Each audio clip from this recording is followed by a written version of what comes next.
तो दोस्तों, अगर आप ये वीडियो देख रहे हैं तो इसका मतलब आप भी पोकेमॉन देखना पसंद करते हो। और अगर आप पोकेमॉन देखते हो तो आपके दिमाग में ये सवाल तो ज़रूर आए होंगे कि ये पोकेमॉन की दुनिया आखिर बनी कैसे है, किसने बनाई होगी। अब शायद आप में से कई को पता भी होगा कि ये पोकेमॉन वर्ल्ड किसने बनाया है, लेकिन आपको क्या ये पता है कि आखिर बनाया कैसे है, किस तरह ज़मीन और समंदर बने, कैसे पहले पोकेमॉन स्पीसीज इस दुनिया में आए और किस तरह इतने सारे अलग अलग प्रकार के पोकेमॉन बने। और हाँ, आखिर इंसानों का एवोल्यूशन यहाँ किस तरह से हुआ है। अगर आपको इन सब सवालों के जवाब चाहिए तो आपको ये वीडियो पूरी देखनी होगी, क्योंकि इस वीडियो में मैं पोकेमॉन वर्ल्ड के क्रिएशन और एवोल्यूशन की पूरी स्टोरी आपको बताऊंगा। लेकिन उससे पहले अगर आप मेरे चैनल पर नए हैं तो चैनल को सब्सक्राइब करना मत भूलना और बेल नोटिफिकेशन को भी ऑल में कर देना, ताकि मेरी आने वाली वीडियोस की नोटिफिकेशन आपको सबसे पहले मिले। तो चलिए स्टार्ट करते हैं।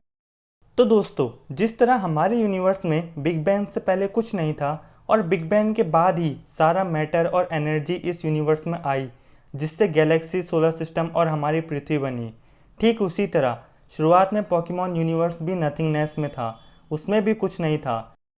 लेकिन फिर अचानक से कहीं से एक एग एग्जिस्टेंस में आया और उस एग से पोकेमॉन यूनिवर्स का गॉड आर्सियस निकला। उसके बाद आर्सियस ने 3 पोकेमॉन की उत्पत्ति की, डियाल्गा, पाल्किया और जिराटिना। आर्सियस ने डियाल्गा को टाइम की पावर दी और पाल्किया को स्पेस की पावर दी। इन दोनों पोकेमॉन ने मिलकर स्पेस टाइम की रचना की और पोकेमॉन वर्ल्ड को बनाया। जिराटिना के पास एंटी मैटर की पावर थी, लेकिन उसके बिहेवियर की वजह से आर्सियस ने उसको एक अलग डायमेंशन में डाल दिया। इसके बाद जब पोकेमॉन वर्ल्ड की शुरुआत हो रही थी, तब आर्सियस ने एज़ेल, यूक्सी और मेस्प्रिट को बनाया। एज़ेल विल पावर को क्रिएट करता है, जबकि यूक्सी नॉलेज और मेस्प्रिट ने इमोशन को क्रिएट करा है। इसके बाद ये तीनों Pokemon Lake Verity, Lake Valor और लेक एक्यूटी की गहराइयों में चले गए, जो शिनो रीजन में है।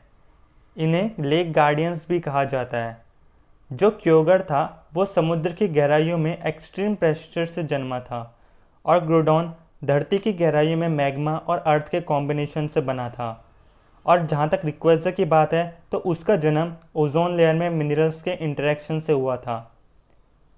ग्रोडॉन जहाँ जहाँ जाता वहाँ लैंड मास क्रिएट करता जाता और क्योगर भी समुद्र का फैलाव करता जा रहा था। रिक्वेज़ा ओजोन लेयर की ऊंचाइयों में उड़ता रहता था। अब दोस्तों, जब क्योगर और ग्रोडॉन लैंड और सी को क्रिएट कर रहे थे, तब वो एक दूसरे से जब मिले, तब उन दोनों के बीच एक एटर्नल राइवलरी शुरू हुई कि इस पोकेमॉन वर्ल्ड को कौन डोमिनेट करेगा।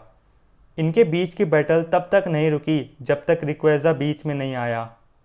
उसके बाद क्योगर और ग्रोडॉन अपनी अपनी जगह लौट गए और डीप स्लीप में चले गए। क्योगर और ग्रोडॉन को दोबारा जागने से रोकने के लिए रेड और ब्लू ऑर्ब्स को क्रिएट करा गया, जिन्हें माउंट पायर में छुपाया गया।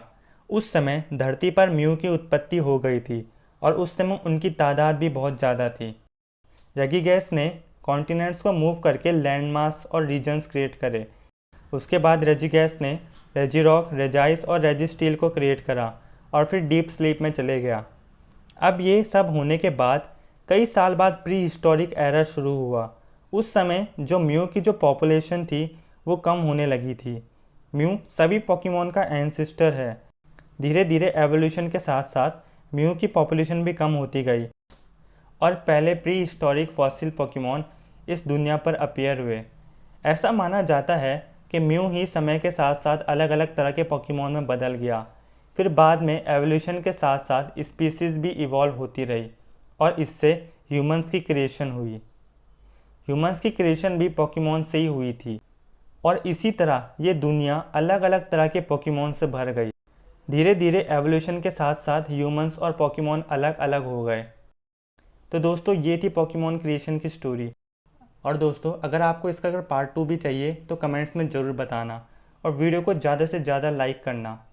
पार्ट 2 में मैं पोकेमॉन वर्ल्ड के एवोल्यूशन के बारे में बताऊंगा और पूरी टाइमलाइन को एक्सप्लेन करूंगा। तो दोस्तों, आज की वीडियो में इतना ही। बहुत जल्द मिलेंगे एक और नई वीडियो के साथ। तब तक के लिए गुड बाय।